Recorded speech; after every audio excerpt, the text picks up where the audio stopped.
এক দরবেশ তার ছেলেকে ওসিয়ত করলো, বাবা তুমি কোনোদিন স্ত্রীর কাছে গোপন কথা বলবা না, আর কোনো পুলিশের সাথে বন্ধুত্ব করবা না, আর বাড়ির উঠানে কখনোই বড়ই গাছ রোপণ করবা না।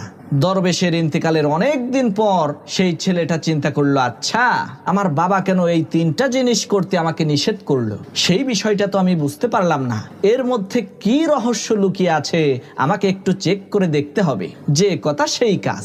ওই দরবেশের ছেলে এক পুলিশের সাথে বন্ধুত্ব করে সেই পুলিশকে মাঝে মধ্যে বাড়িতে দাওয়াত দিয়ে ভালো মন্দ রান্না করে খাওয়াতো। এরপর সে তার ঘরের সদর দরজার সামনে কয়েকটা বড়ই গাছ রোপণ করলো।